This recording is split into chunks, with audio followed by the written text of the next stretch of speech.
Fire. Just read Meridian and Fire. Be Meridian. If there's still active shooting, we'll take the Bearcat, head that way. 39. Upper Sioux, it's going to be Locust Grove and U-Stick, and they just put out a shot flyer, just so you know, on the route. This is the 1032 podcast, where we interview experts in firearms and training with law enforcement, military, and competitive shooting backgrounds. You good with your name? Yep. All right. We're back here doing another recording, and got a friend of mine, Rodger, here. Rodger's been a police officer for how long, Rodger? Going on 13 years now. 13 years total? Yep. Because you worked in another infamous state before being here in Idaho, right? Yeah, I did. I'm not even sure we should be friends, because I was born and raised here, but... You know, there's... I run into more people now up here that are from California than locals, so yeah. You're probably more... I'm a minority in more than one way. Yeah. So, well, awesome. I'm glad you agreed to come in. I know you have quite the background. You've had a lot of some high-risk incidents you've dealt with throughout your career. Been lucky enough to do some of those things. Tell us a little bit about your background, how you got into law enforcement. Well, I grew up on a cattle ranch in Northern California. Real small town, kind of wasn't a whole lot to do.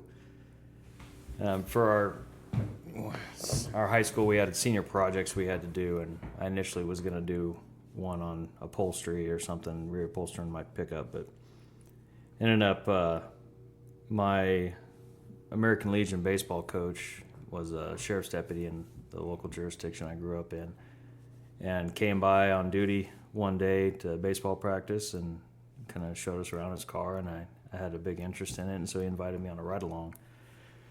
So I went and did a ride-along with him and was hooked, and changed my senior project there and became an Explorer Scout and started getting into kind of all the law enforcement stuff.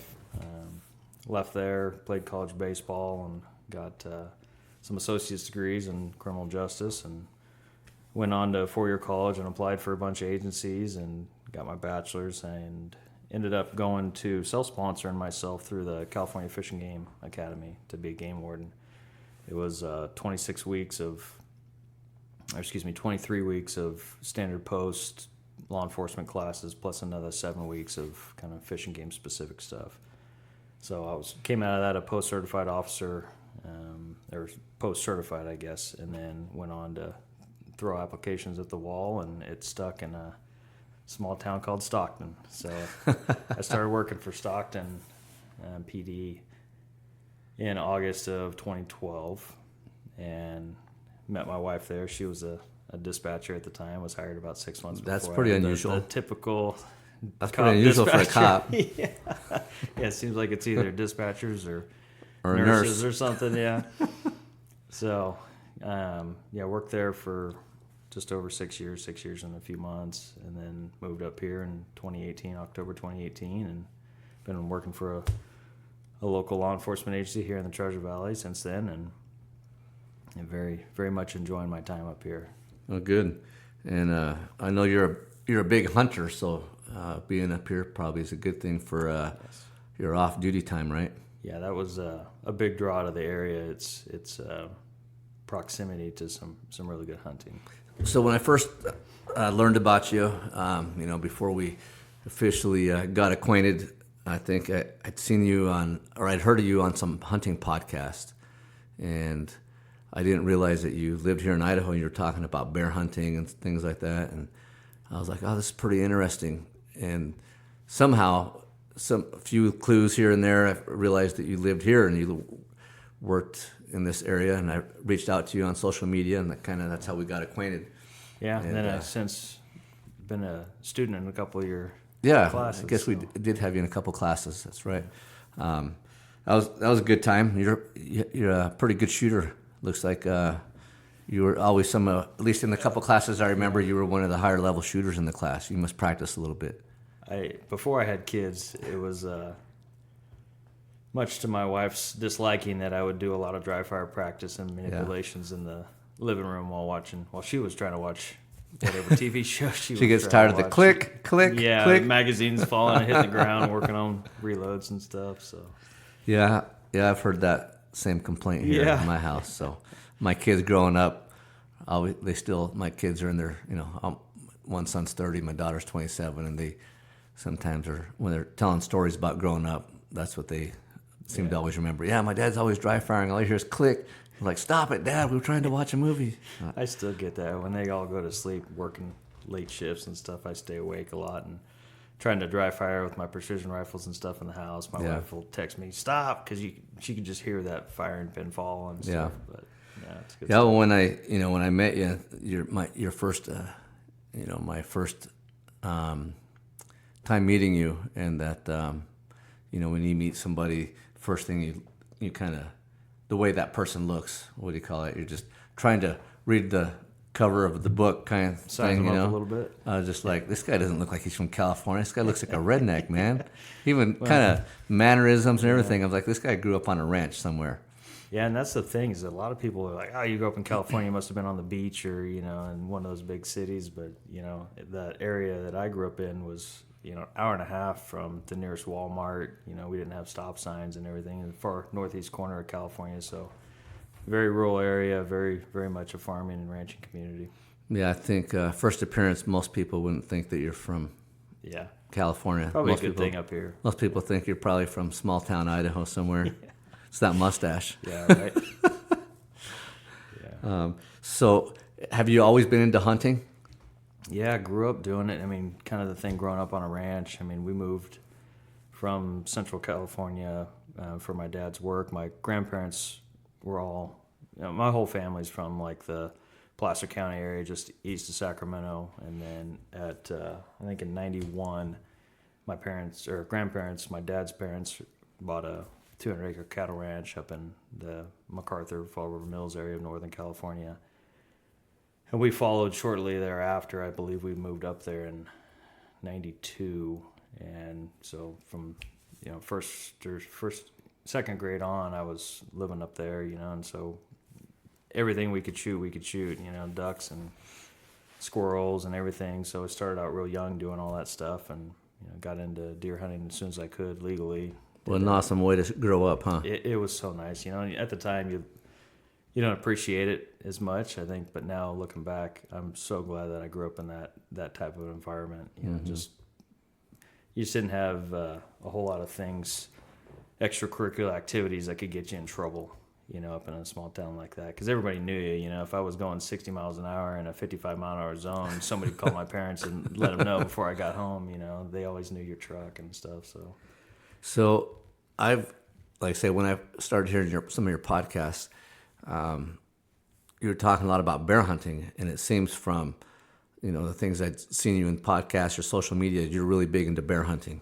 Is that like your favorite type of hunting or what? I would say that and mule deer are very, very close to each other. I mean, we're coming up on spring right now, so bears on my mind more than deer are, but, I hunt bears a lot like I hunt deer, so it's hard to not enjoy it. And I never really did a whole lot of it in California. We didn't have a spring season.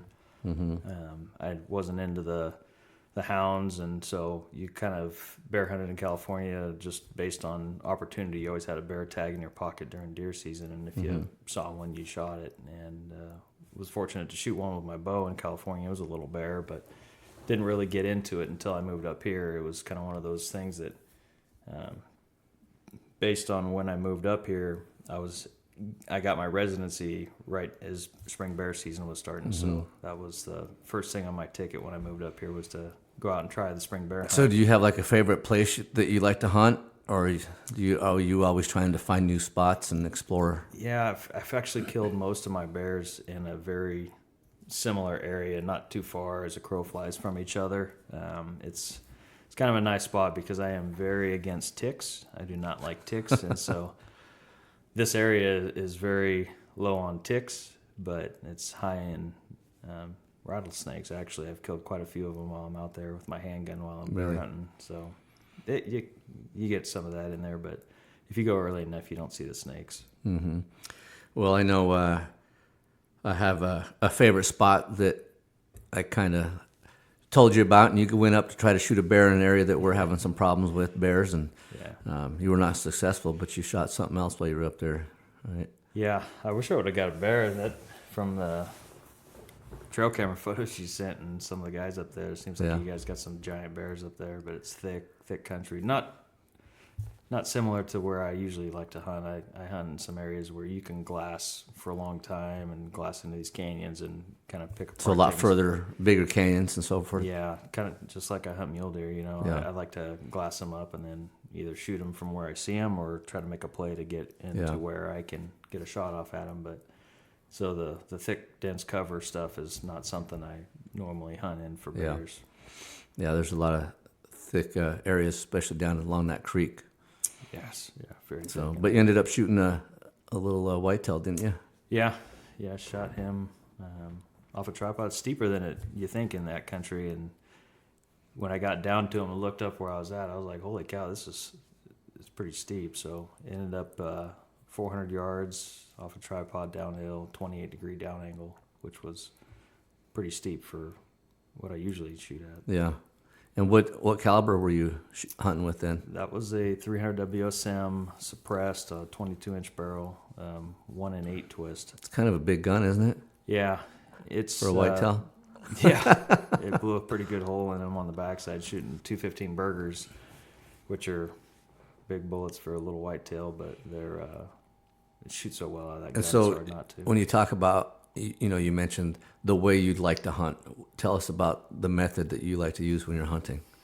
Just like mule deer, try to get on a master vantage point and glass. Bears generally in the beginning of the season aren't as mobile as they are towards the middle of the end of spring at least. They're coming out of hibernation, they're coming out of their dens, they're hitting grass patches, avalanche shoots and balsam root flowers and stuff like that are popping up in the spring. And so they're generally not hard to find, but the fact that the area that we go is a pretty low density in bears. Not every canyon is going to hold a bear. Mostly with like mule deer stuff, you can look into a canyon and think there's probably going to be deer in that canyon, at least during deer season and stuff. But bears, you might find the best looking spot around, but there just might not be a bear in that canyon during that time, because once they start getting mobile, they cover a pretty large home area.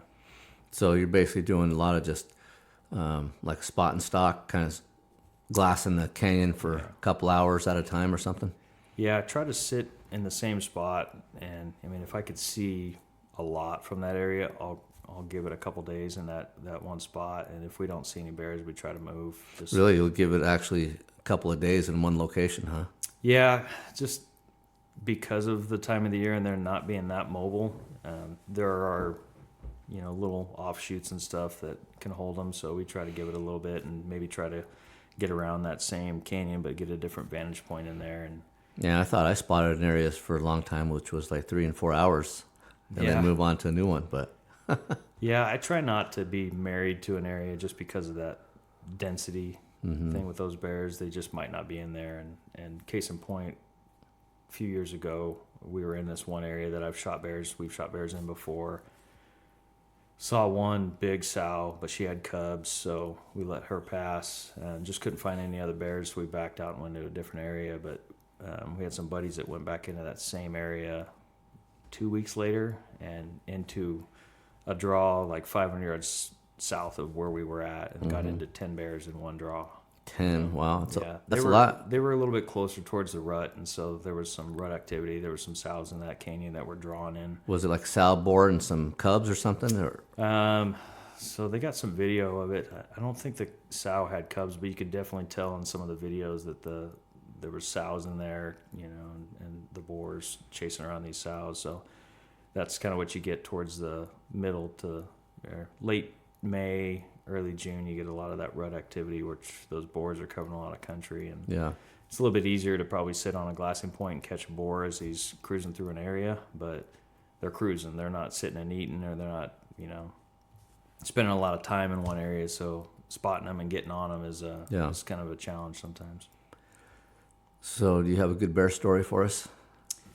Yeah, I'll tell you the one. Actually, we were talking about it off air. So a few years ago, we were up in the same area that we like to go, and so can you give out like the GPS coordinates for that? yeah, I'll drop you a pin on Onyx there.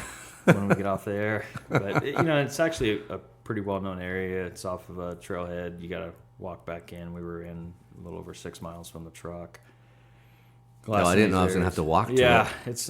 It's a trek, and it's actually not terrible on the trail, but it's up all the way up to where we were going. But we ended up in there the first night, and my buddy, it was kind of his turn to be a shooter. I'd shot a bear the year before, he didn't, so he was gonna be up first just naturally. But we kind of do you see it, it's your shot if you want to shoot at it or pass kind of a thing. So we're glassing up there right after we set up the tents, and he sees this really nice bear at about 1,600 yards away. So we're glassing this bear, and it's making its way away from us up this canyon, this rocky canyon. And so we kind of wrote him off because we were getting close to the end of daylight anyway, and it was so far we didn't think we were going to be able to close the distance with him moving away from us and just the ground we had to cover to get close enough to him. So we kind of given up on it, and all of a sudden one of the guys that's still paying attention to it goes, "Hey, that bear's running at us." And it's running at us, like, just kind of caught me off guard, and we turned around, and sure enough, he was running at us, and there was a couple finger draws between us. And I kind of looked, and just the trajectory, which way he was running, I started ranging stuff at the top of this hill, and the winds were pretty bad that time of the year on the top of this knob. And being my buddy was the one that saw it, I didn't think I was going to be a shooter, but still like to be prepared. So everybody was glassing, and I'm on top with my wind meter, getting my wind holds and ranging stuff where I thought he was going to pop out on, and getting my data and everything, and had my bipod down on my rifle, had it sitting there, had the scope doped up and everything, had all my elevation and my wind call already. And same thing, we kind of always thought it was going to be over because we hadn't seen him for a second, and so we were BSing, and one guy was like, "Hey, he's there, he's right there, he's on the knob." And so I looked down, and this bear came to the top of the knob right where I was ranging everything. He was at 600 yards, and he was seated facing back in the direction that he had just ran from, which, looking back, was kind of odd at the time. I didn't. So he had his back to you guys? So he has back to us. And I looked over at my buddy, and I was like, "You gonna take that shot?" And he just didn't feel comfortable enough shooting. He's not, long range guy. So he's like, "No, I'm not gonna shoot it. Go ahead." And so I didn't waste any time. I laid down on the rifle, jacked one in. I already had my elevation dialed and my wind hold, and laid down. And within 10 seconds, I had a 200 grain ELDX launched at him, and it hit him. Looked like it hit him good. He flopped around up there on the top of that knob, kind of like a bear does when he gets hit. Mm-hmm. And I launched another one at him just to get another one in him, and flopping around like he was, I missed that shot. Well, he got up and started running down the hill, kind of at an angle down this draw that I could see him still. And so I backed off the magnification on my rifle and jacked another one in him, and hit him on the run at 600 yards as he was going down this hill. And don't know where I hit him, but it crumpled him, and he started rolling down the hill. Well, we're all high-fiving that I just shot this bear, and we thought everything was all fine and dandy, but it was dark, and we'd learned from the year prior, my buddy shot one down almost in that same draw, and we got down in there, and his bear was a sow, and that sow was still alive, and he had to put another one in him at like 12 yards. We were looking through the brush, and it was kind of an eerie feeling. So we were just going to let him lay overnight and go in there in the next morning and get him. And the next morning comes, we all go down. It's me and 3 buddies, and they're all on the side of the hill where I had shot from, and I went over onto where the bear was sitting when I shot him, and kind of caught his trail from there and went down. And it was an eerie feeling because inside of that big bear's paw prints as he was going down the hill running, sloughed off a lot of loose dirt and everything, so it was pretty easy tracking. Inside of his tracks was one set of wolf tracks, like unmistakable wolf tracks. I mean, they were giant, just big old shepherd type. So you think when that bear was running towards you, he was running away from some wolves or something? Yeah, I think there was a wolf that chased him out of that draw that he was in, and if I would have stayed on the gun and not bounced off of him, maybe I would have got a shot at a wolf. But So I tracked him down, and I'm tracking blood and everything, and the guys are kind of fanned out ahead of me on the hill on the other side in case, we bumped him out of the brush or something. They could get a shot at him, or I could. And, tracking him down into this thick willow bottom creek bed. One of the guys was like, hey, I got him over here. So I walked over to where he was at and took a kneeling position and looked at it through the scope, and I just no sooner told somebody, like, hey, can somebody throw a rock in there just in case? And they're like, nah, I think he's dead. And then he moved. I was like, oh, no, he ain't dead. And I cranked a round off at him at probably 20 yards and hit him. I didn't have my ear pro in, so it rattled my cage pretty good. And my buddy's got it on video. You could hear the bear just doing the death moan, just and flopping around in this creek bottom. I can't see him, and now I can't hear him either. And so, I put my ear pro in, and I'm trying to find him. You're like, kind of late now. It's an eerie, yeah, I know, right? But it's an eerie feeling when he's right there, but you can't see him, and I can't hear him to figure out where he's at. And so he's just in the brush where you can't see him. It's a pretty thick willows, so you can't really see too far into there. And I maneuvered my way around and ended up seeing him in there, laying down facing us. And so I took a position on a stump and kind of waited there. I didn't want to take another shot at him as he was facing us, because all I had was his face, and his arms were kind of up on the bank. And so I just sat there and I waited, and I zoomed in on him just to see if he was dying, because he wasn't moving. But when I zoomed in, you could see his eyes tracking all of us on the hillside, looking at us. And it was almost like, all right, which one am I going to go after, kind of a feeling. And so I was like, oh, man, backed off on the magnification and sat there and waited. And he had stood up, or tried to stand up, and I put another one in his chest, and it rolled him back into the creek bottom, and he was still moving around. So I jacked another one in and put one in him, and then he was still going, so I put another one in him. So I put four in him. Wow. In the creek bottom at 20 to It's a tough 12 bear. yards, yeah. And it was a crazy experience, but that's how those bears are. That was 2 years in a row we had to shoot a bear again. How many, or what caliber were you shooting? That was a 300 WSM as well. I've built a few of those. It's kind of a favorite cartridge of mine. That was a 24-inch barrel shooting 200 grain ELDXs at about 2810. Okay. So Yeah. tough bear though, but it was a good sized bear. He's 6.5 foot almost bear. Just just tough. What color was he?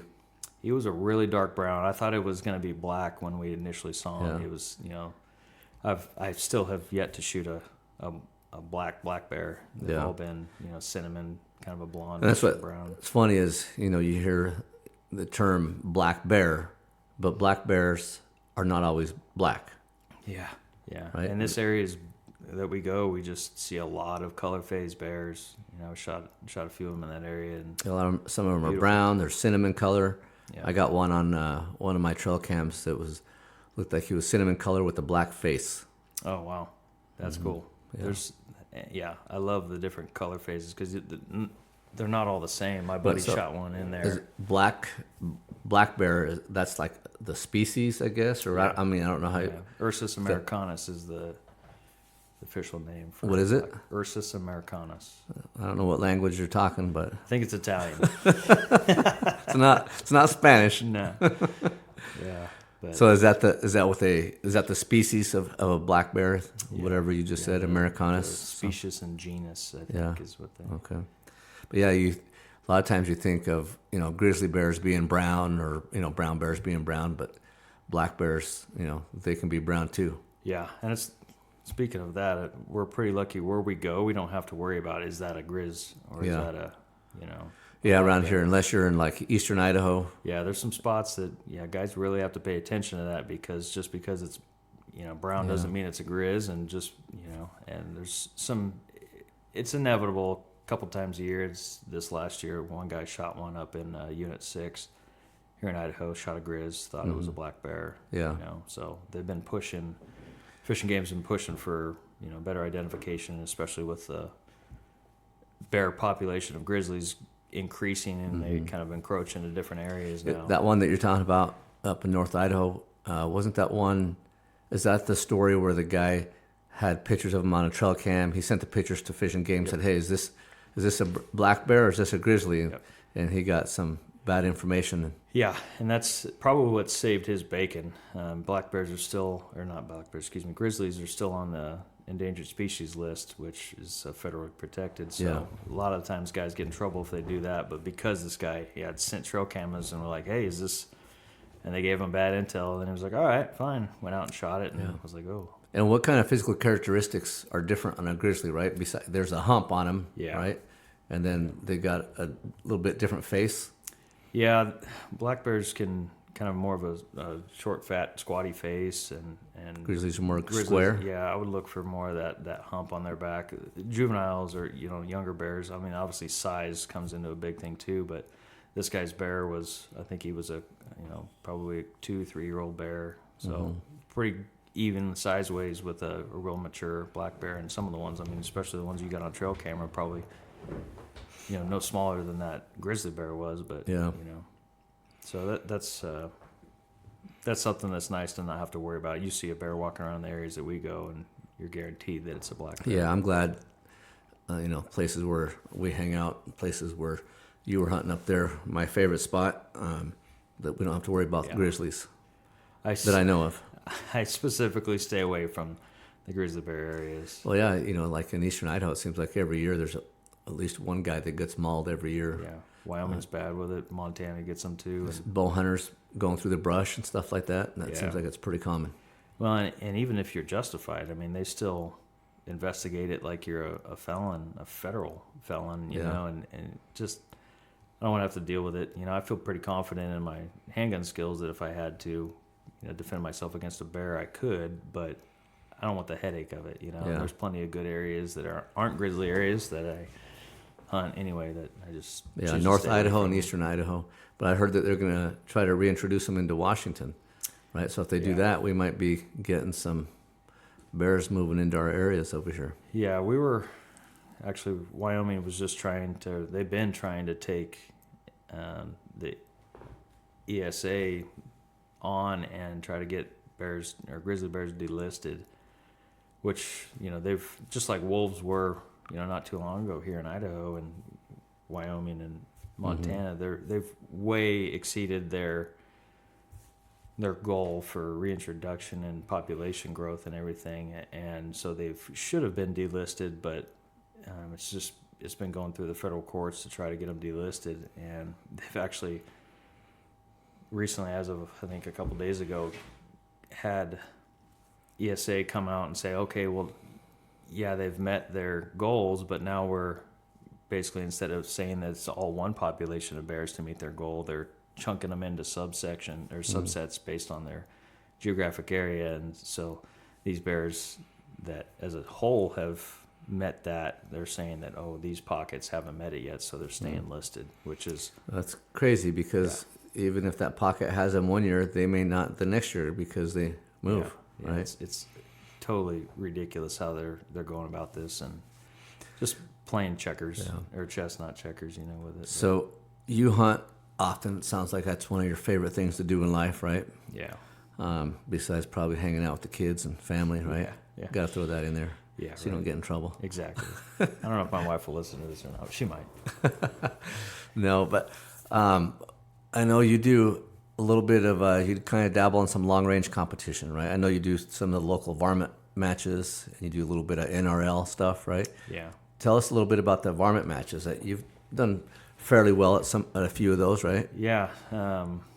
It's all belly matches here in Parma, and they hold some in Elko, Nevada too. But you're shooting targets from 305 yards, and it's a little tiny squirrel to a coyote at, depending on your level. They have expert marksmen and master classes that, will push certain targets out a little bit further. And when you talk about those, what do you say, expert, master class, and marksman? Yeah. Those are different skill levels, right? So that you're competing against people in your division, your skill level. Yeah, it's to help. I mean, some of these guys, you shoot 40 shots.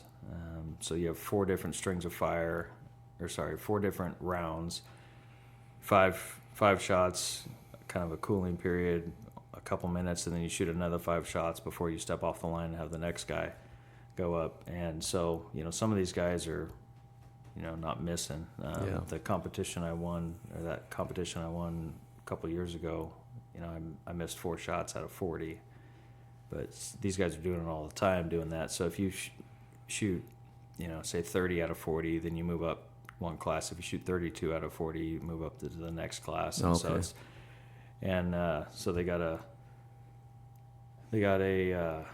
crow at like 405, a rock chuck at 415, a rabbit at 600, and then a coyote at 705. If you move up in class, it moves the crow from 405 to like 505, and then if you move up the next class, then it moves the coyote from 705 to 800. So a lot of guys are shooting 6 mils in that class or that type of a match, but you can go out there with anything you got. You don't have to have a magazine. What are you shooting when you shoot those matches? I shoot a 6 GT for that. It's kind of built by Mark at Spartan Precision. It's just, that's all I use that rifle for. Now, are you associated with those guys at all? I've seen you kind of talk a little bit about them. Yeah, I shoot for Mark. I guess Kind what do you of want get to some call it? sponsorship. Shooter. Yeah. For him. He's a great gunsmith that I heard about. He used to be in California and it's kind of world renowned. And it's called Spartan? Spartan Precision Spartan Rifles. Precision. Yeah. And he was in the San Jose area for a long time, and I had guys at my old agency that had sniper rifles built for him. I mean, he builds sniper rifles for a ton of different agencies, and he's actually rebuilt a couple of ours at our agency, and he's just world renowned for his meticulous, which is what you want out of a gunsmith. You want to be meticulous, and his chamber jobs are. And he specializes like in bolt guns mostly, or what? He's done some gas guns for guys, but he specifically, I think he specializes in bolt guns mostly. Okay. He's actually building one for Donald Trump Jr. right now, which is pretty cool to see Trump Jr. on a stock on the wall when I go to his place, which is pretty cool. That's cool. Yeah, I know he was out here. I think he was out here elk hunting this last year. Yeah. So, what I know, I got a friend of mine, Jeff Bennett. He shoots those varmint matches, and he's been trying to get me to go out for like the last year, but I'm a little bit more into the pistol matches right now, so it just seems like a lot less movement than you're used to. Yeah, I like it. There's a little bit more dynamic. Yeah. It's a little more dynamic, a lot of movement. So yeah, a lot of the guys will shoot it off their belly or off of the bench, but there's no rear bag, so it does add a little. That makes it tough not using a rear bag, doesn't it? Yeah, a lot of guys will take and a little short section of sling attached to the buttstock to kind of grab a hold of, and guys will game it with some heavier set gloves to just kind of give their kind of a feeling of a rear bag. But sometimes it definitely changes your wobble zone when you don't have a rear bag. But yeah. And then have you been shooting NRL matches, the NRL Hunter matches? Shot a couple of them last year, and me and a buddy are gonna shoot as a team this year. We got 3 of them on our schedule at least, right? Yeah, I like that. I've shot a few of those the first couple years that they started. So it's been 2 years since I've shot one, but I do like that better than like the varmint. Not that wouldn't be fun. I still want to try that sometime, but I just like that. It is a little bit more dynamic, right? You're on the clock. You got 4 minutes to laze and find your targets, laze them, and shoot them. And the finding them seems to be like the hardest part. Yeah, my second stage, the first match that I shot, I took way too long to locate the targets and ended up timing out before I could shoot them all. But yeah, it's a great way to, I guess, improve your skills for hunting season because you're going into these stages blind. You got to range them, and they'll tell you some of the times like which props you need to use or which type of a shooting position, but most of the time it's up to you to build the shooting position that's stable enough for you to engage those targets. They're in canyons and all over the place, and so it's I think you shoot anywhere from like about 200 all the way out to 1,000 yards, but I think average shots is probably right around 700 maybe. It seems that the matches that I've gone to were probably you'd have one or two shots at 800 to 1,000.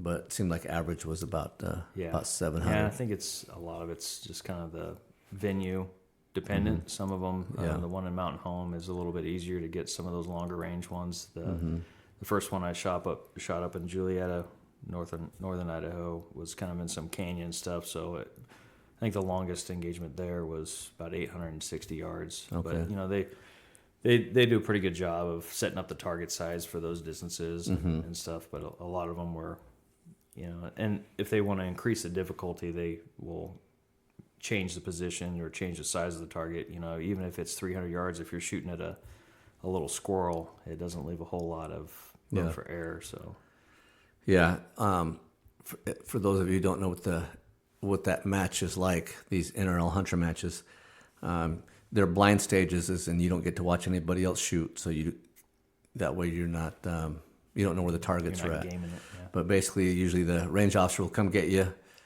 He tells you what you're going to shoot, and it's typically either 2 targets, right? It's either usually 2 targets or 4 targets. If it's 2 targets, you're usually shooting from more than one location. Yeah, it'll be 4 targets, 1 location, 2 targets, 4 targets, 1 position, 2 targets, 2 positions, or 1 target, 4 positions. Yeah. So a total of 4 targets per engagement, or 4. You get 2 shots, right? If you hit it the first time, you get more points, and then you can re-engage. And if you hit it the second time, then you still get points, but it's like half of whatever. I'm not even sure how many points it is. It's but 2 points for a first round impact, Okay. 1 point for second round impact, and if you miss on your second shot, you got to move on. Yeah. When you go up there, when you get to your positions or to your shooting location, there's a spot. You got a couple of stakes in the ground, kind of in a triangle, right? And that's kind of so that you kind of know which direction to look for your targets in, because they don't paint the targets. They're not like bright white or orange or anything like that. They're just that gray color that, if you've shot steel targets, you know how they turn gray after you've shot them, and the splatter gets all over, and they turn that gray color when there's no paint. Yeah. And sometimes they're next to or in front of a granite face of some sort, and it's hard to see them. Yeah. So you look, you're looking with your binoculars, your spotting scope, whatever, and then you got to range them. Then once you range them, then you put in your data into your turrets, and then you try to shoot before the 4 minutes is up. And 4 minutes seems like a long time to get 4 shots off. But like you were saying, I know my first 2 matches especially, I had several stages where I timed out and didn't even get a shot because I couldn't find the targets. Yeah, and I learned pretty quick from some of the more senior guys that, if you're running short on time and running a timer yourself, and you can ask the range officer, like, hey, how much time do I have? And he'll tell you how much time you have. But it's better to not find all the targets, but engage the ones that you do find versus, trying to find them all before you start engaging them. So if you get to a certain time frame, say 2 minutes, minute and a half, whatever it is, kind of in your own internal clock, I'd engage the ones that you do find and leave the ones that you haven't. Yeah. Having gone through several law enforcement sniper schools when I was working, I think that would be a great game to be able to hone your skills as a police sniper, because it's timed, you're under pressure, and you're having to locate and shoot your targets. I think that'd be good for police snipers. I think it would be amazing, but you see that in the handgun stuff, though, right? Like, how many cops want to go out there and shoot these matches, right? I think a lot of ego is involved in that. Like, oh, I'm a police sniper, because you see it. Yeah. Most of the shooters that are out there that shoot the best are civilians. They're not cops. They're not military guys. They're civilians that just eat, sleep, and breathe this stuff, and shooting USPSA. And it's usually where we go to learn stuff from, right? As the cops and law enforcement, usually going to seek out those competitive shooters who've never even done the job before, 100%. but they've specialized and put all their time and energy into learning that hobby because they want to beat their buddies, right? 100%. And they might not have the tactics that we do, and they don't have to worry about somebody shooting back, but it's just strictly running a gun and manipulations. They're some of the best out there, and there's a lot to learn from those guys. And I used to shoot with a buddy down in California, and he was way better of a shot than I am, and just learning how you doing this. And so I started doing the kind of from the front, they call it a press check type of a racking the slide, and actually brought that up here when I moved up here in our local agency. When I was shooting, we were like, what are you doing? And I'm like, oh, this faster to do it this way than coming over the top and slingshot method and all that Yeah. other stuff. So kudos to my department because they took that and they were like, oh, that is faster. Yeah, let's go and let's, bring that in. And then we started going to other shooting schools that were doing that. John Shaw's shooting school. And Yeah. they're big on that type of reload and stuff. So, which John comes from the competitive shooter. competitive shooting world. Yeah. So, The same with the guys up at Hat Creek that do the long range sniper stuff for all the military guys here in Idaho. The guys that are running that, it started all from competitive shooting. Brian runs that place, and he was a competitive shooter, and he won some big matches back in the day, and he had some military guys coming up, hey, can you teach us some of that? And it just kind of snowballed from there, and now he's got military contracts every week. Oh, man. So it's hard as a civilian to get into his classes because he's running so many military classes. I was lucky to get in one of his classes like 5 years ago, and the venue's quite awesome. Yeah.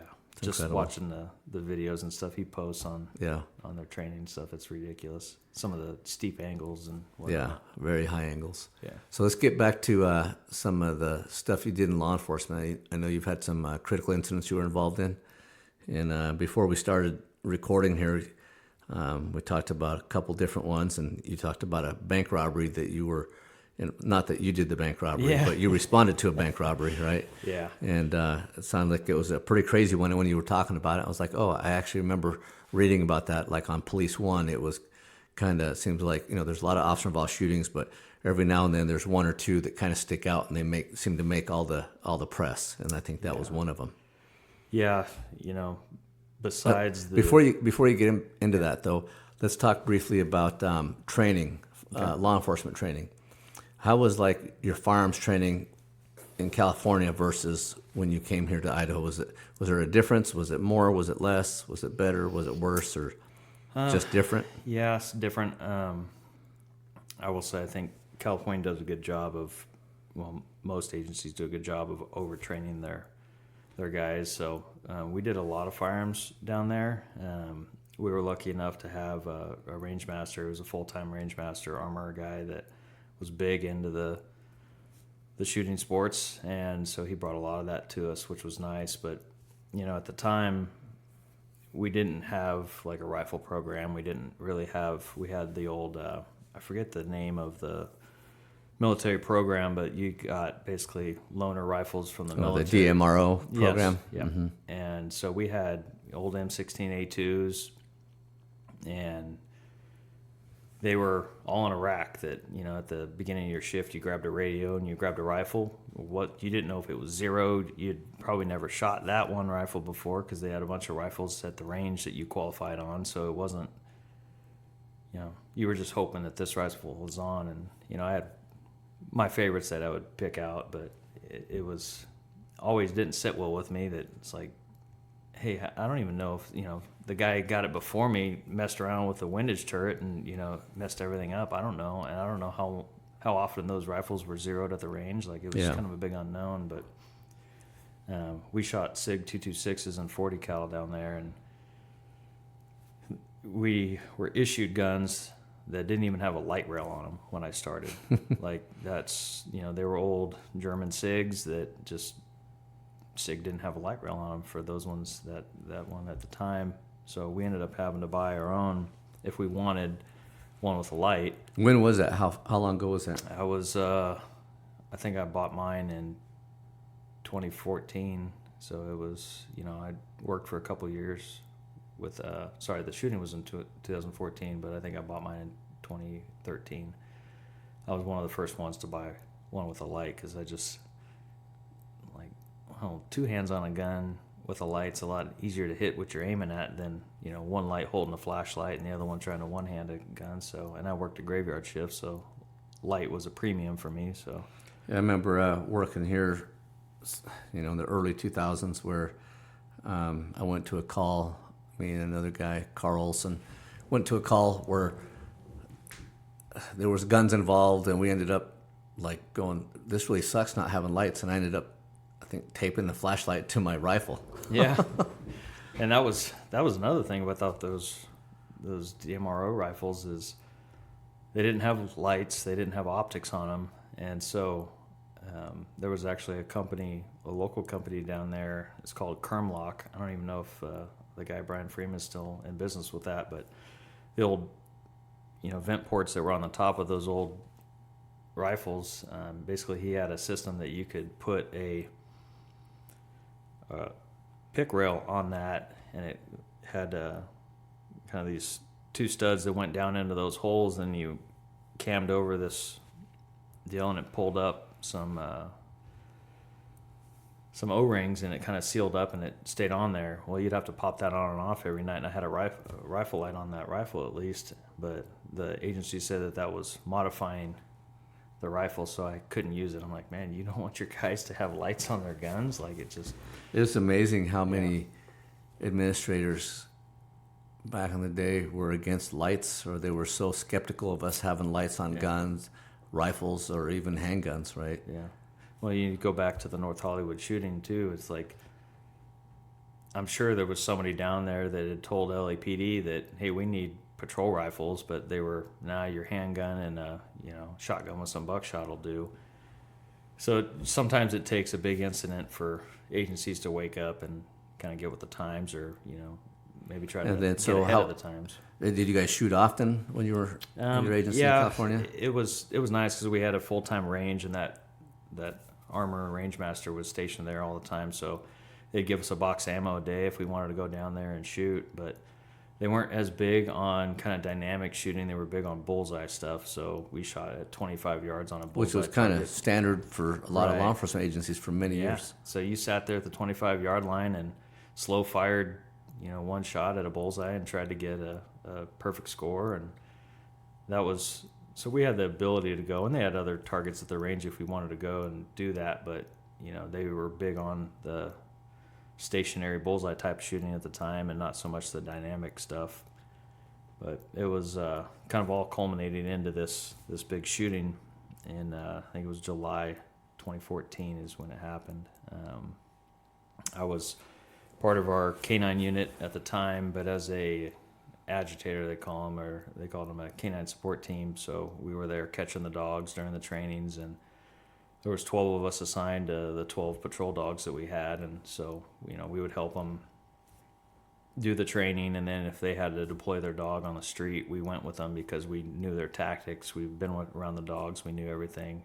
As you can expect, there's a lot of guys that are pretty eerie around patrol dogs.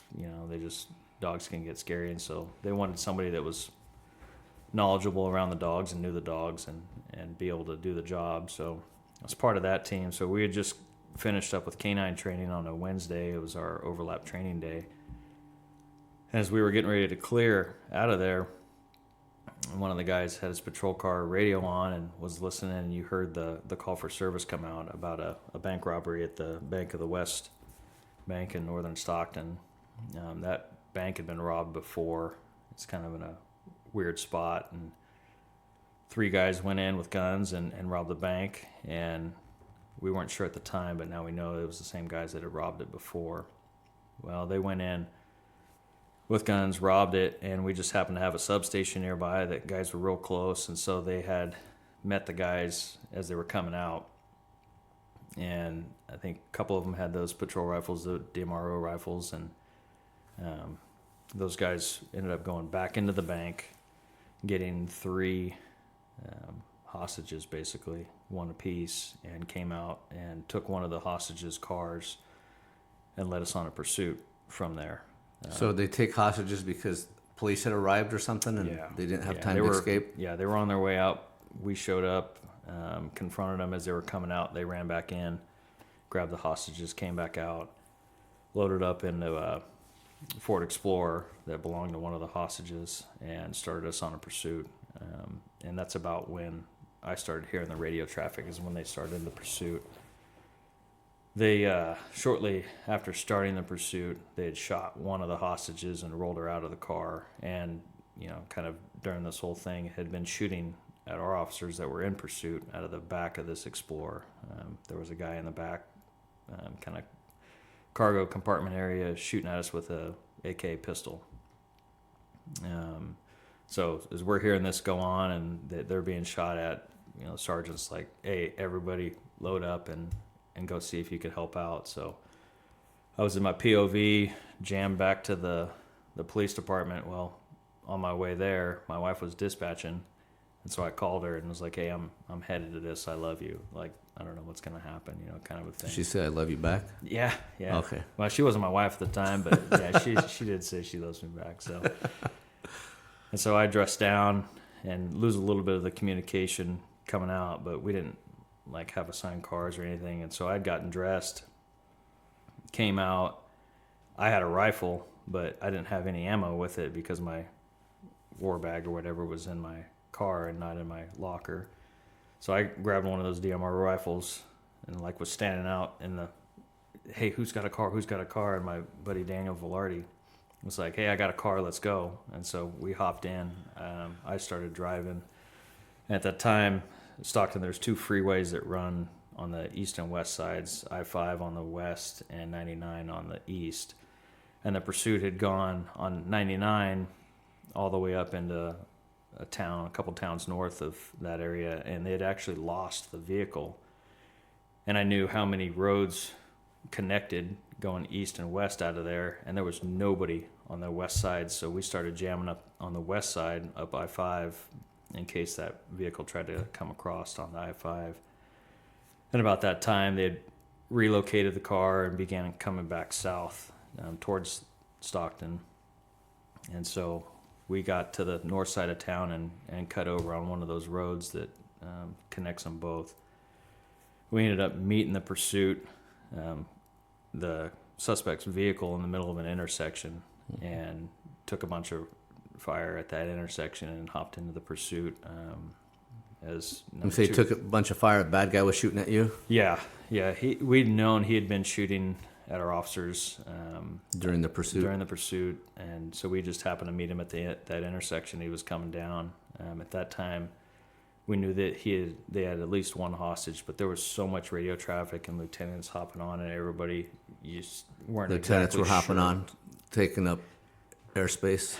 Yeah, there was a lot of going back and forth, and some of it was set on different channels, and so we had 6 different channels, and so the intel at the time was kind of muddied, but they had told us to not basically engage the car because it had hostages in it, so we didn't shoot. They were shooting at us, and then we hopped in behind it and started pursuing it back through town. We had a Bearcat that was assigned to our SWAT team, and being bulletproof, whatever you want to call it, when we hopped back onto one of the major thoroughfares, it met us in that intersection and began kind of primary in the pursuit to give us some ballistic shield kind of thing, but it wasn't able to keep up with the pursuing vehicle, just with the speeds that they were going, and that thing couldn't keep up, so we ended up having to hop back in front of it. I drove through town a lot, taking rounds the whole time. They were actually, a lot of times we lost sight of the vehicle, but when they would say turn onto a different side street, instead of just trying to get away, they would stop in the middle of the road and ambush our guys as we turned the corner. So that was going on throughout the whole pursuit. It was just this kind of bouncing back and forth. Pursued it all throughout town. At one point I was number 2 in the pursuit, and our patrol car took a round through the rear passenger door from that AK. But anyway, we ended up waiting, kind of trying to keep our distance because they kept shooting at us until I think it was CHP brought their helicopter down and started calling out the pursuit. So it gave us a little bit of That makes it distance. much safer, doesn't it? Yeah, we were able to kind of back off. But during this time throughout town, one of the hostages had basically jumped from the car as it was going 40 miles an hour through a subdivision. So we knew that at least 2 hostages were out. Weren't sure if there was another one in there or not. Ended up there being one in there. It kind of culminated to after that hostage jumped out, then some of our SWAT guys that were stationed in certain areas of the town were able to shoot the vehicle and disable the engine. And it came to a halt, and which ended in kind of the final gunfight.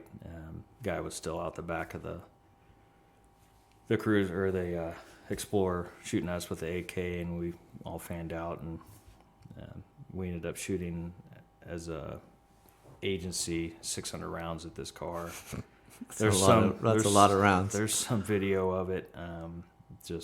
It sounds pretty bad as all the shooting that was going on. And now, did the car have 600 bullet holes in it? Yeah, it was pretty mangled. You could find some photos online. It was pretty bad, but we ended up killing 2 of the suspects and the last hostage that was left in there.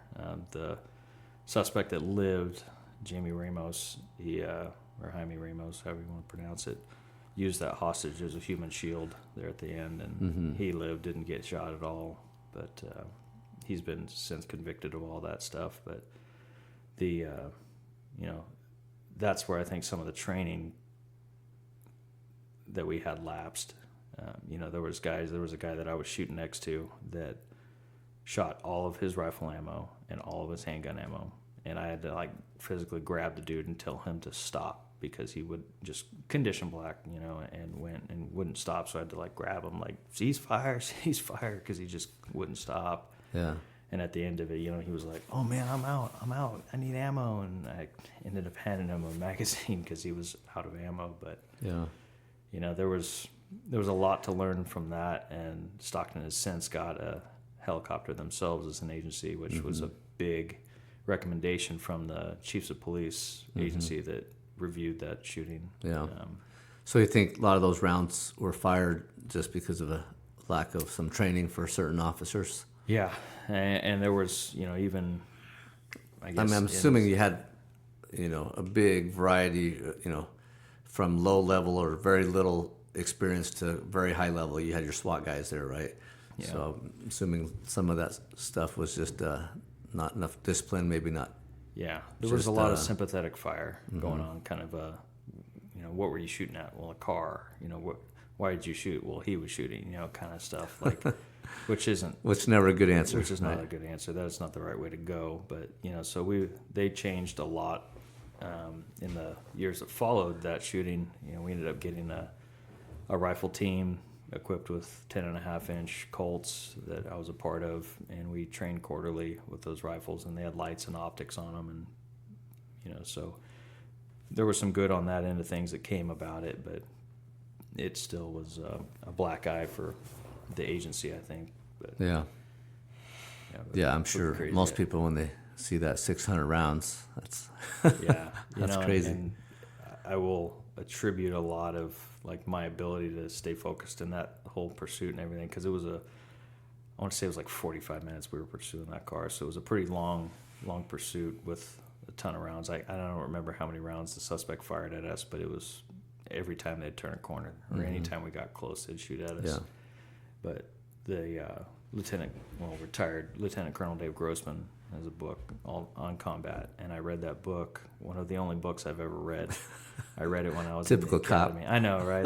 Audiobooks now have saved me, but it's, can't read, but you can listen really well. Yeah, right. When I'm tinkering in my garage, I can listen to it. But so that book, was big on the tactical breathing and everything, and I distinctly remember when that pursuit was coming south before we joined it, and we're going to get in it. We're going to intersect this guy, just because of where they were at and where we were at. I felt my hands getting numb. My hands were getting numb and tingly.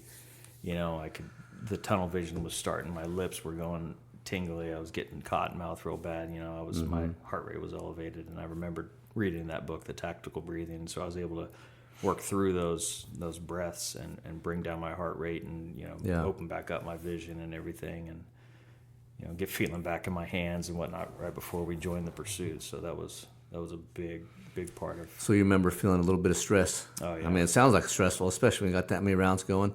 Did you have, in that exact same book you're talking about, they talk a lot about the physiological things that happen to you during shooting. Yeah. Did you experience some of those things, like the auditory exclusion, the dry mouth, your heart rate, yeah, tunnel vision? Definitely all that stuff before I was able to kind of breathe and calm myself down. But in the final culmination, the final shootout or whatever, I had a SWAT guy over the top of me going full auto with his shorty rifle, and I didn't know it at the time. It was just that much auditory exclusion that I didn't know he was going full auto above me, you know, so learning that later on was like, oh wow, like I was able to auditory exclusion and block that off. But I've had other shootings where it didn't happen, you know, so it was definitely a different experience when it doesn't happen than when it does. Yeah. But yeah. So did that affect your hearing?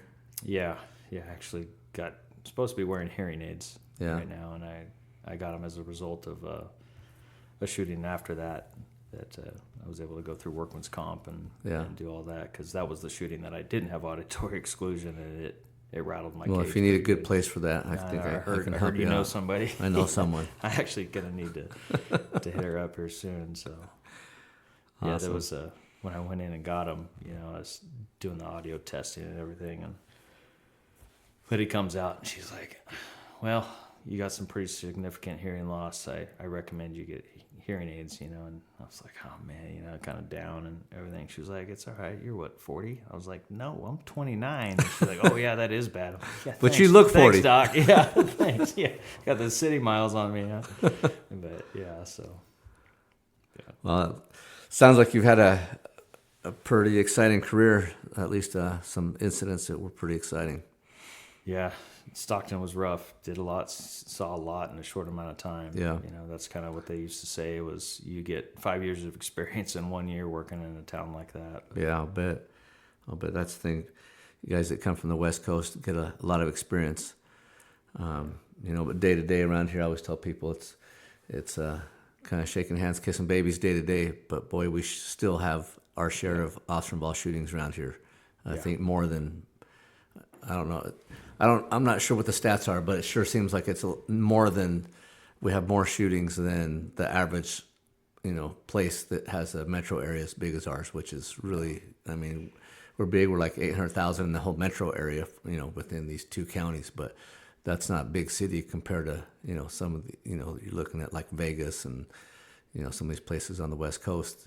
Yeah. That's just a little neighborhood. Well, and it's hard to attribute that to anything, but I think the fact that this area and these agencies back their officers, I think they, you know, like you talked about on some of your other podcasts, is sometimes you see all these videos now because body cameras are so widely available of guys that are so hesitant to use lethal force when it's justified and when they should. That I think, you know, having the backing of an agency in an area and, you know, the confidence that you're not going to get hung out to dry if you make that decision, you know, if you're justified legally and everything, that they're going to back you, I think is a big thing. But there's just, you know, a lot of knuckleheads up here still that, you know, are armed. And No, and I tell people too, you know, society's so mobile. You know, sometimes when I talk to neighbors and friends, they're like, "Oh, I don't lock my doors because I live in a good neighborhood."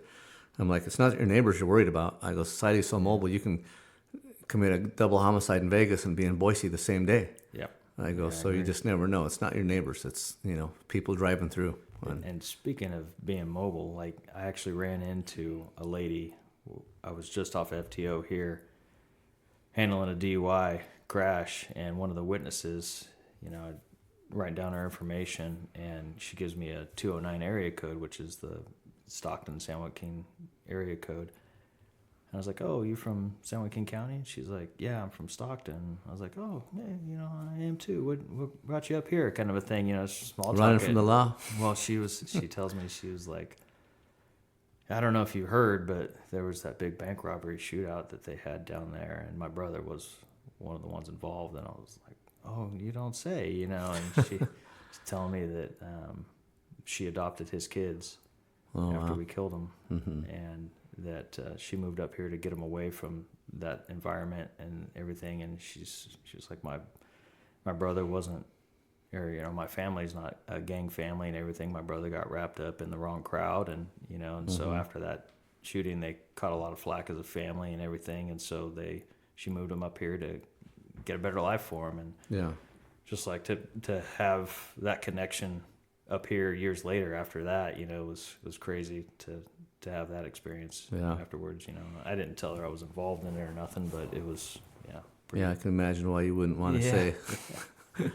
Yeah, and it's actually another officer-involved shooting that brought me up here is the way that agency down there handled it that just I didn't like. And so we up and moved up here, I actually got a phone call from a lieutenant from my current agency about my application and everything, because I had applied before, but kind of put a pause on my app because we just had bought a house and were building things and didn't think we were going to be able to sell it because they wanted to hire me quick. And I was like, well, put a pause on it. And we were trying to figure out everything with our house down there. And the morning after the shooting, I get a phone call from this lieutenant up here, and we were talking about everything. And it's like, yeah, you know what? Let's go ahead. Let's open the app back up.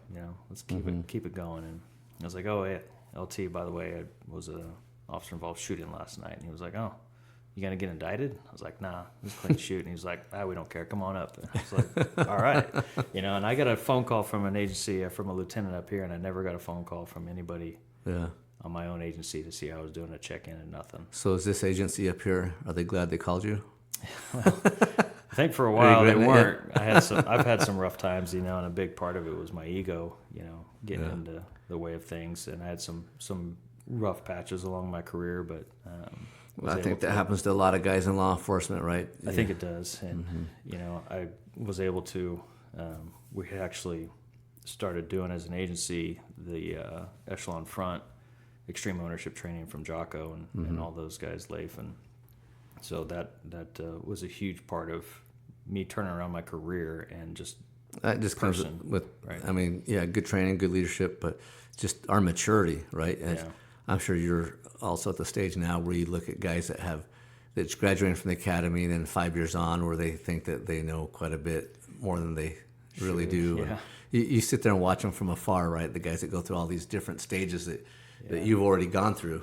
And and I try to tell everybody about my story and the things I went through to try to keep them from going down that same path, because it almost cost me my career. And that's cool that you do that, because a lot of people, hey, I don't want to tell people about stuff. Right. It's an ego thing, right? Nobody wants to tell people about their failures, and when they, almost got fired. I was real close to getting fired here at this agency just because of my ego and the things that I was doing. And so that extreme ownership brought me out of that funk I was in, and have since promoted and gone on a pretty good path of career since then, and it helped my home life and everything else too. So, well, like they say, we're a product of all our successes and failures, and I heard somebody, I'm sure you've heard the quote before, and it kind of comes from sports, but I think it's for life too. It's like, well, if you didn't win, you learned, right? So hopefully. The problem is sometimes when you're younger, you don't like your ego gets in the way of that learning, and so you have to be able to. And there's a lot of things about this profession that, everybody learns more from their failures than their successes, but there's, certain things you can't fail at in this profession, or you get fired, or it could cost somebody their life. So there's, I think it's more limited in this profession than some. Yeah, well, the short time I've known you, I'm sure you're going to make a good contribution and be a good example to some of the guys, and I'm sure there's going to be guys who will learn a few things from you. So I hope so. It's like I said, I'm not shy about the stuff I went through, so I hope that it keeps some of the guys on my agency out of it, because it could have cost me my house and everything else. If I would have been out policy and gotten sued and stuff. So it's big stuff that. I like my stuff. I like it to stay my stuff, Yeah, it's good. You got to know your policy and, case laws. That's sometimes the tough part of the job is, and you got policy to follow, you got case law to follow, you got state law, federal law, all those things that you got to be aware of, Knowledge is power when it comes to this job, and knowing what you can and can't do. And kind of back to, like you were saying on that other podcast about when Bam was asking you if, why do people hesitate when they shouldn't on some of these videos where guys got a gun and they're giving them 20 commands to drop the gun and they don't fire. Is some people I don't think are confident enough in their case law and their policy to know that they'll be justified, and some of it comes down to the politics in your area too, and no matter if you're justified or not, they're going to hang you out to dry, and kind of the Ferguson effect. And and I've talked to a lot of guys that are in law enforcement when they've gone through a critical incident, whether it's a shooting or whatever, and they talk about PTSD. They feel like when the agencies didn't treat them well, that's what caused their PTSD, not necessarily the incident they went through. Yeah, the administrative It's the stress stress. of those things is I think bigger than some things, and like I said, that the last shooting I was in Stockton was what drove me up here because of the way the administration handled it. And actually, crazy story, so we were at a party, trying to break up this party. There were shots fired at the party, but because of the way that town was, if somebody reported shots fired, and nobody was hit, we kind of got to it when we got to it. So this call had been sitting cold for an hour or so, and after the shooting, or somebody had cranked off rounds at this party, somebody had hopped a fence of a neighbor's. So we went over about an hour later to clear the neighbor's house, and the party house was still bumping music and way late. So we were going to go around and clear up the party. We're walking on the sidewalk to go up to this house. Shots ring off right down the street, and so I hear that there's shots fired down the street, and I draw my handgun and start going towards where these shots were. And I had I think 5 other dudes with me, but they all peeled off, which was a smart move. They peeled off to their patrol cars to grab their rifles, and I didn't know it because I was in the front of the stack. So So they left you? I had no idea they weren't behind me. And as I'm airing this radio traffic, another round cranks off and it's closer, and I, light on my handgun. Everybody's running away, and this one dude is running right at me. And so I ended up illuminating him with my light, seeing that he was carrying a gun as he was running at me down the sidewalk. And, police dropped the gun. He didn't, and tried to swerve around some cars to run away from me, and knowing that my guys were behind me, I shot 3 times, hit him and knocked him down. He dropped the gun. Anyway, I get him into custody, and it was kind of a riot situation. Everybody from that party just came outside and just shot somebody in the front of this party, and so they all kind of gathered around us, and it was me and 5 other dudes that were being surrounded by probably 300 people, and Wow. It was kind of a hairy situation. And your suspect was down out in the front? yeah, there? he was down. He wasn't. I originally didn't know if I hit him, because I had asked him, "Did I, are you hit?" And he said no, and handcuffs and everything, and I'm searching him, and the gun's kind of laying down. I didn't want to move the gun, and so people started pulling out of the house, and so I had to station one of my guys kind of over the gun to keep people from going for that gun or moving it or anything. And I'm trying to triage where I hit this guy. He's like, "Oh, yeah, no, I'm hitting the chest." And so I'm trying to cut his shirt off, and, we'd called for an ambulance, but they're not going to come into a hot LZ like that, because there's just so much going on. It wasn't code 4 for them yet. So knowing that he was hit, we were only a couple miles from the trauma center in South Stockton. So I had one of my guys, I was like, "Go get your patrol car. We're going to load him up into that, and you're going to drive him to the hospital." So he pulls up. I load the suspect into the car, and he drives to the hospital, and we have to handle the crowd until we started getting more reinforcements there before everything cooled down. But the agency was mad at me that I loaded him up into a patrol car and got him. That's the quickest way to get him to treatment, but it was, I can see agencies around here doing that too, being mad about that. But circumstances, I would think, here are probably a little bit different. I don't know of an incident where you had 300 people surrounding you, and I would think that would probably be a good thing when you have that many people surrounding you to get out of there. Yeah. So there's, down there they interviewed us that night. They didn't, up here it's been nice because you get multiple sleep cycles, before you give your statement and everything. But down there we gave our statement right away, and I didn't know the condition of the suspect or anything. Well, turns out that bullet, I hit him center chest, but because he was running the angle, that 40 cal wrapped around his rib cage and popped out his side, never penetrated. I hit him another time in the arm, but it didn't penetrate him. It just went. So it was a 40 caliber. Do you remember what type of ammo you were using? It was a gold dot? No, sorry, HST, Federal HSTs. Federal HSTs. Yeah, we shoot. And those are good up rounds. There. Yeah, and I think it's just the 40, and it just the angle that he was at. He was running, as fast as he could, and at that kind of a hard quartering angle, it just didn't penetrate his chest cavity, but had the desired effect. He dropped the gun and he stopped. Yeah. So fast forward, I give my statement and everything. I go home, sleep.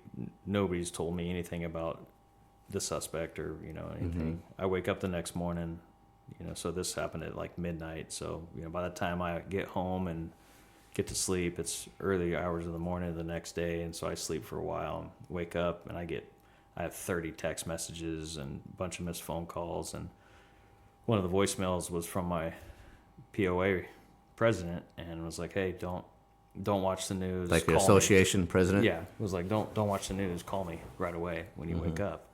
So I called him. I was like, hey, what's going on? He's like, did you watch the news? And I was like, no, what the hell's going on? And he's like, I just want to let you know they didn't book the suspect that night. It's like, what? It's like, yeah. So, and that goes into all the text messages that I'd got from family because they released my name. They didn't release his name. And the press release from our agency was, involved in this, blah, blah, blah.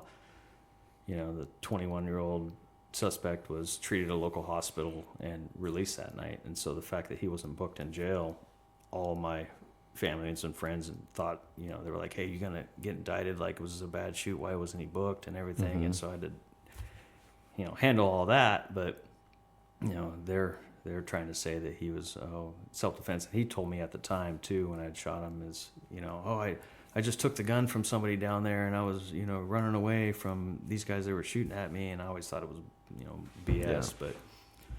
And so they bought the self-defense story and didn't book him, which caused me a lot of headache. And then, the agency not getting a hold of me and checking on me during this time was what kind of brought me up here. And then this last year in 24, I go to the Sportsman's Expo in Salt Lake City and work a booth there. And I was working a booth, and an old lieutenant from Stockton was the IA lieutenant, big hunter. Like, we still keep in touch, great dude.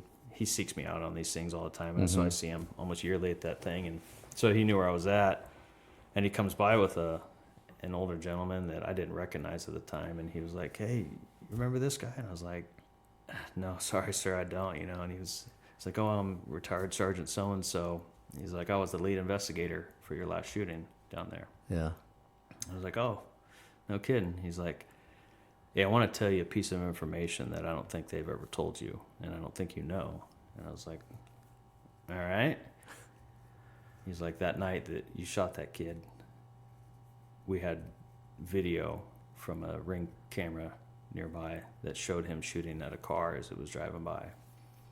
And so he wasn't shooting in self-defense. He wasn't, he didn't John Wick a gun away from somebody that was shooting at him. He was a shooter, and you shot the right guy and everything. And, and I had already made peace with everything. Sure. Like, I was mentally, okay with the shooting. I knew I was justified, but the fact that my own agency, didn't tell me that vital piece of information and didn't charge him with that, knowing that information, just... And do you know why? What was the reason behind that? It's got to be all political. I don't think there's any other reason. If you have video of a guy shooting at another... Was it vehicle, like a racial thing or what? Oh, yeah. He was a black male that didn't have any criminal history at the time. He's since been a documented gang member and everything else, but it's like it was a gang shooting. They have him on video as a shooter right before he's running at me with a gun that he was not lawfully able to carry, and didn't listen to my commands and get shot, and he doesn't get charged with any of it. And That's they crazy. didn't tell me that. And in the DA's clearance letter I got, that basically you're justified, they lay out all the facts of the case and what happened, and at the end, based on all these facts, that we find that Officer so-and-so was justified. That wasn't even in there. None of that information was in there. So it's like, why were they holding that so tight to So the chest? who does that? Who removes it, or who keeps it out of the... Yeah, I don't know. I don't know if it's the DA's office or was the agency, but I would imagine that plenty of people... I mean, do they redact it out of your report, or somebody else rewrite it, or what? Yeah, I have no idea. And so that's solidified my, decision to come up here. I already loved it, but it was the fact that agency... Yeah, it's too bad because, you have a love for the job, but then if, the political environment that you're working in, doesn't allow you to do your job, then it's just pointless. A retired guy, multiple states away, sought me out at a hunting expo to tell me that information. Like, that was I'll be indebted to that guy for that, because that was, and the thing is if I was struggling with that decision and struggling with that shooting and everything, and that, oh my gosh, did I shoot the wrong guy? Was this guy just, an innocent? Like, that would have been a vital piece of information to have, just to clear my conscience, or whatever. And that they held that from me. That's too bad that they did that. Yeah, that's pretty shady.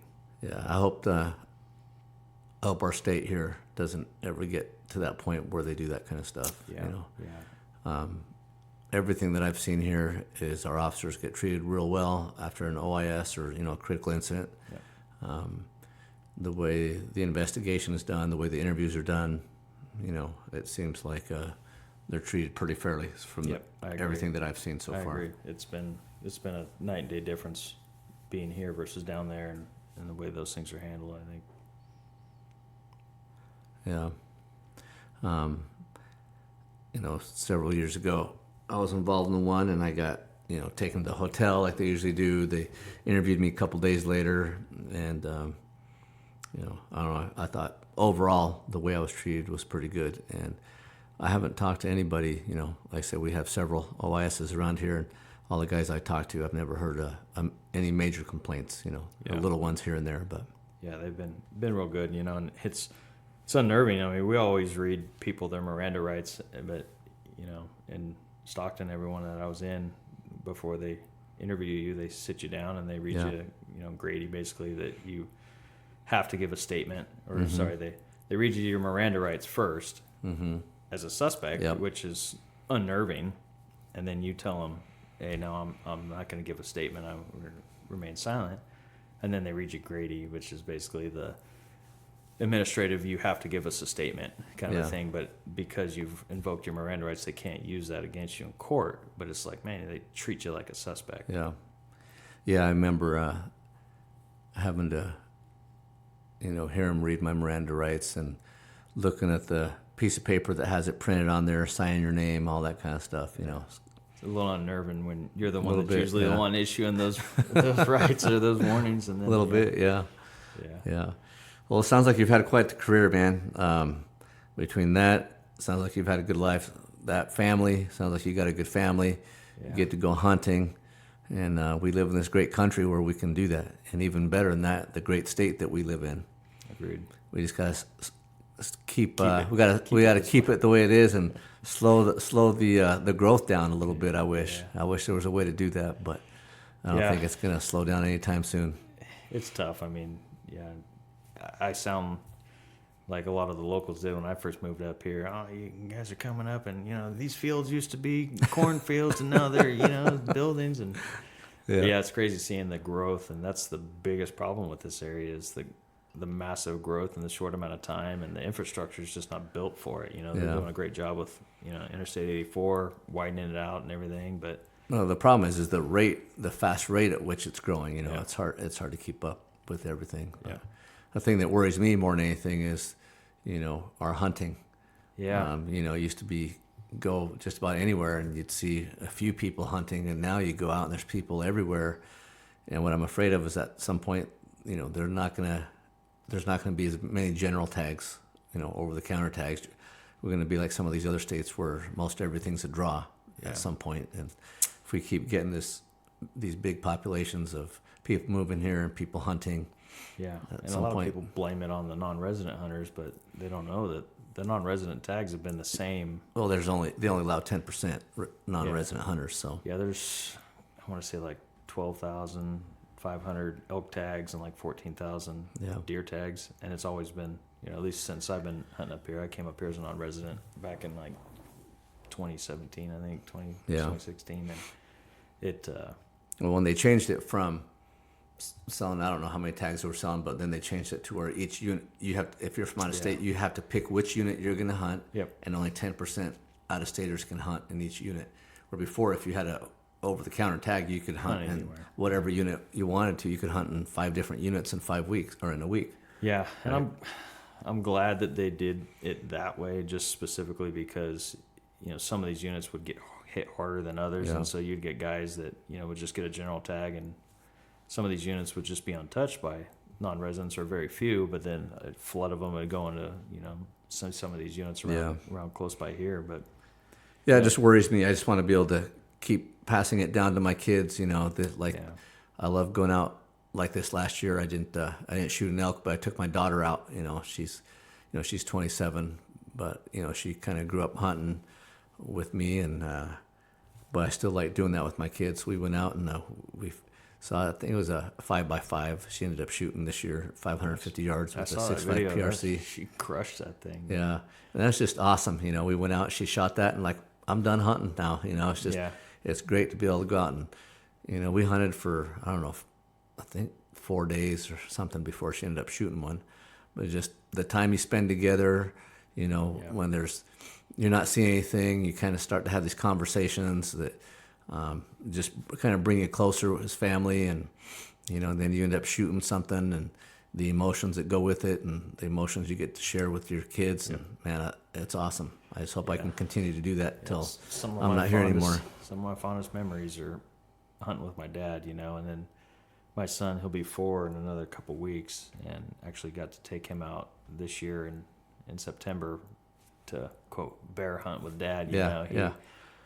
It was a rough fall, but I was able to take him up.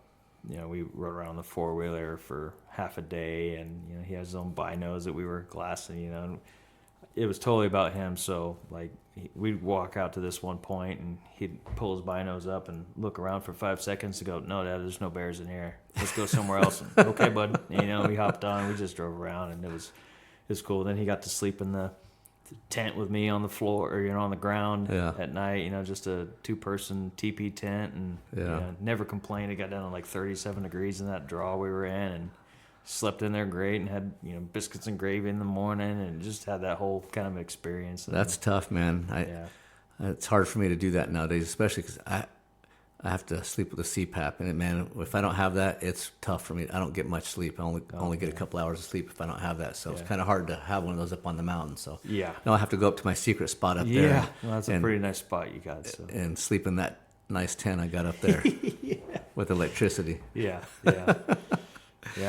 It's So hearing your stories about you taking your daughter out, I know that's coming for me, which is cool. I can remember when my daughter was like 14, 15, we went up, and she shot a couple of whitetail back, 2 years back to back, and we still talk about those days, And it's awesome to do that with your kids. And they'll remember that forever, and that's cool. And that last bull that she shot was suppressed, right? Yeah, it was suppressed. Is that the first one she shot suppressed? Yep. She liked that a lot better than a break. It's great. You don't have to have hearing protection, or most of the time you end up shooting without hearing protection because you get all excited. Well, I bet your mom was big on hearing protection. Oh yeah, too. yeah. She's like, "Hey, you better get a suppressor. You better wear hearing protection." I was gonna say, when I asked my wife to get a suppressor, she's probably like, "Oh, why do you need one of those?" But you ask your wife, and she's like, "Hell yeah, get a suppressor." Being an audiologist, yeah.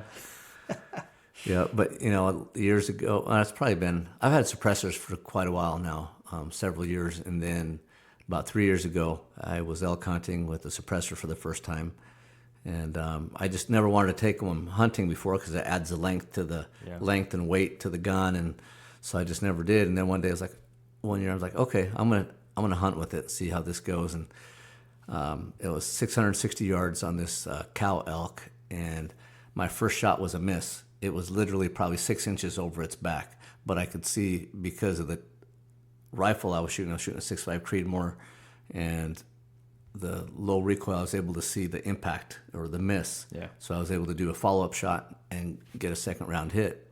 But there was a herd of elk there with that one cow, and they didn't run. Yeah. And so I think because I missed the first one and using a suppressor, and they didn't run, that allowed me to get that second shot off. Yeah. And after that, I was like, okay, I'm hunting with a suppressor all the time now.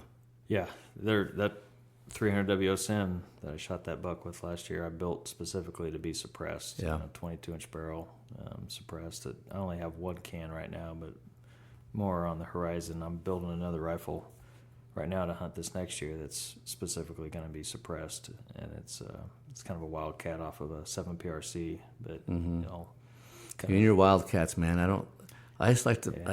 I'd rather just buy factory ammo. In fact, I regret starting to reload. I regret that I started reloading, several years ago for rifle. Handguns, easy. I use a progressive, and you just pull the handle. Yeah, right. Every 15 minutes, you got 100 rounds or so.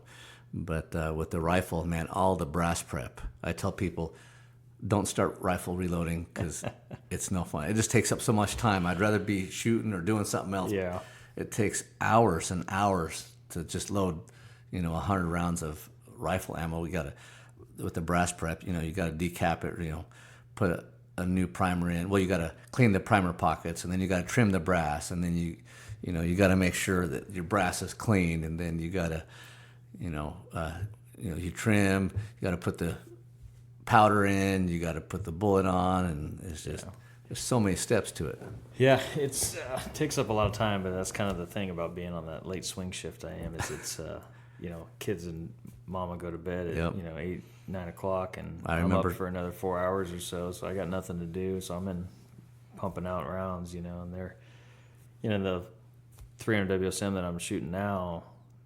I could probably shoot factory ammo, but they don't offer 300 WSM and a 215 Burger.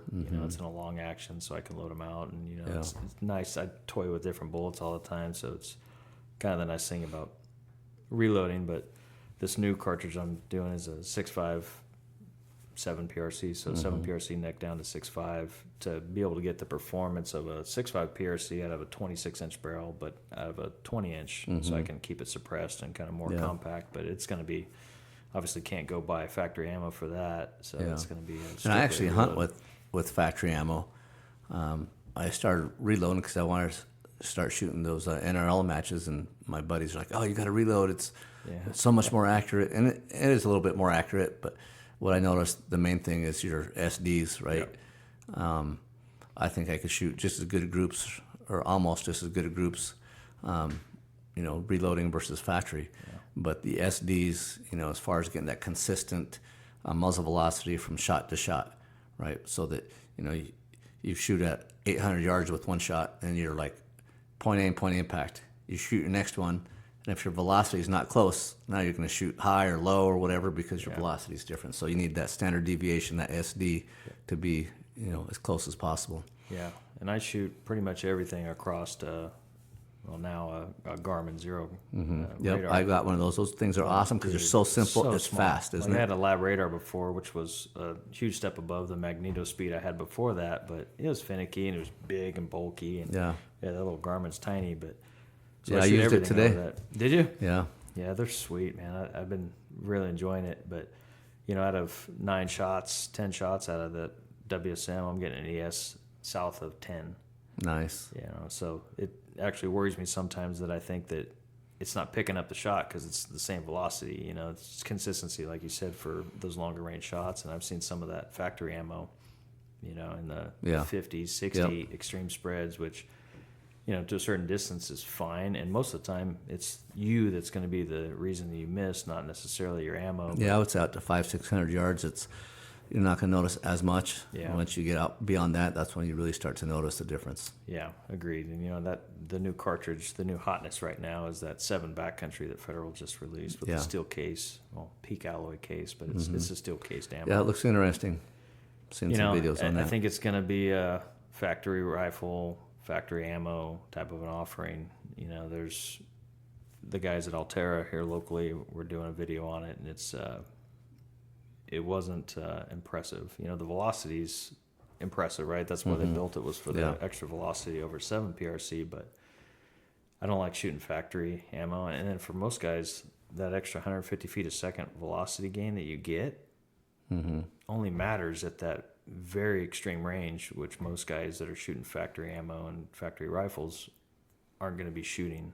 These guys aren't going out and buying a case of this Federal ammo and shooting a bunch of it. They're going and buying 1 or 2 boxes in Sportsman's and then going out and zeroing it real quick and then maybe shooting a couple at 300 yards. Okay, I'm good. So they don't really need that extra velocity. Yeah.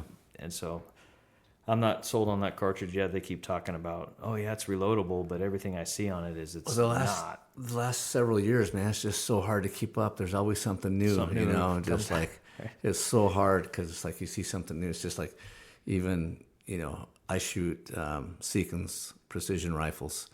I don't have any custom rifles, but that's about the closest I come, and I really like them. They're accurate, and they just come out and said, hey, we're discontinuing all the PH2s, and everything's going to be PH3, which is basically, I guess, from what I saw in the video, be the same action as their hit rifles, so they're the quick change barrels. System, sure. And I was like, oh, I wish I just bought one like 2 Yeah, years ago. yeah, And it's yeah. like, oh, I should have waited a little bit longer. Yeah. So I think, that's a rifle I recommend to a lot of people. That's such a great rifle. yeah, off the shelf rifle is kind of hard to beat. Yeah. Hard to beat. That's a good one. Plus, they look good too. Oh man! And so everybody, the 6.5 PRC I built last year, 26-inch barrel. I built it for the inter-all hunter matches, and I was gonna do the Night Force ELR match, so I wanted the 26-inch barrel to get the velocity. And everybody looks at it and go, "Oh, is that a Seekins?" Because of the way I have it painted with the sponge paint orange. Oh, yeah. Seekins there's one of their sponge paint orange. And it's a spiral fluted barrel. It's just Yeah. a nasty heavy contour, but. Everybody's like, "Oh, is that a Seekins?" And I'm like, Yeah. "No, but I could see why you think that. Yeah. It looks like a Seekins." But I like the new color they come out with. It's blue, the blue camo. yeah, For several years, I've thought about taking I have a 6.5 Creedmoor and a KRG chassis. yep, And the Whiskey 3, and it's all black. And for years, I keep thinking, man, I need to send that in to have it Cerakoted. And I always wanted that blue camo like Yeah. that. And I see Seekins come out with that. I was like, oh, maybe I'll just have to just buy that. yeah. I mean, so I sponge paint all my own stuff. It's pretty easy to do. If you Cerakote has air cured stuff, and you can buy the little 4-ounce samples that aren't terribly priced. And then I just dump a little bit of that out on a paper plate and take a sponge and dab it, and it's pretty easy to do. Oh, yeah, and it stays on pretty good. Oh yeah, once it cures, I use a lot of the brown nose Alumahide stuff, which is just a skosh under Cerakote, and I use a lot of that. It's a spray on can, but I'll spray a big dollop of it on cardboard or something and Yeah. sponge paint it on there. And once it cures, it's solid. Maybe I need to buy some of that for my KRG stock. Yeah, a couple sponges on Amazon and do your own. Yeah. Well, man, we've been talking for about an hour and a half now. Yeah, hour and 36 minutes, it says. And I think we'll kind of call it for now. But it's been good talking to you. I'm glad I got to hear thank some you of for those having stories. Those are some stories I didn't know that you were involved in. Yeah, And hopefully we can do some hunting together this coming year. definitely. So I can learn some some bear of your- baiting, I think, is in the future. Yep. I think we got the spot for it. Yeah. So, all right, Roger. We'll talk to you later. Yeah, buddy.